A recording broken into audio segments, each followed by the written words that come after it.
คือแบบเฮาก็อยู่ไกลแต่ว่าเฮาคิดฮอดพอตลอดนะคือแบบคิดว่าพอสิอยู่จังใดนะแบบเพื่อนกับบ่มีแบบไฟไหม้ซื้อน้ำมีทั้งน้ำสปอนเซอร์หรือเอาอันนี้นี่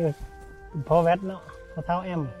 และอันนั้นเฮามาฮอดเทือนเนาะคือแบบเพื่อนไฟไหม้อันจนฮอดครึ่งนึงคือแบบไหม้หลายแห้งแล้วทุกคนไหม้จนแบบเป็นโค่ไม่หมดเลยครับแป้นฟ้าทั้งเนื้อนี่แบบไม่หมดกับกระเบื้องกับประมาณ30 ปลายแผ่นมันไหม้ทั้งเขาตีลงได้แต่ก็ยังดีที่มันบ่ไหม้เมื่อหลังทุกคนแต่ว่ามันก็นี่ยั ก็ ง ขอประกอบใจทั้งคนละทั้งที่แวดเนาะที่ลูกเคยแล้วก็ทั้งพี่น้องประชาชนเนาะบ้านนะครับนี่มาซอยเลยทั้งบ้านอื่นแน่มาซอยเลยหมดฟืนหมดไฟน้ำได้ดีใช่ไหมก็โอเคได้ค่าขอประกอบใจทั้งในบ้านทุกคนที่มาซอยเนาะแม่นเลยทุกคนอันแต่ว่ามันก็เสียหายหลายอย่างเนาะที่แบบ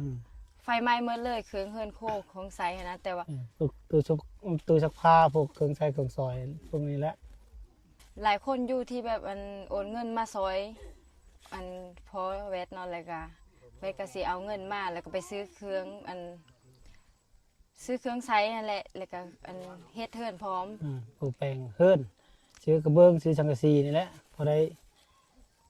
ตัวเล่าเนาะพอได้อยู่หั่นนะเพราะมันบ่มีบ่อนอยู่หั่นนะเลยเฮาก็สิซื้อเครื่องมานะถ้าแบบไผที่ใจดีหรือว่าอันอยากซอยเหลือหรือว่ามีปัจจัยอยากซอยเหลือแบบทางครอบครัวเฮาก็สามารถโอนเงินมาซอยได้เนาะซอยน้อยซอยหลายก็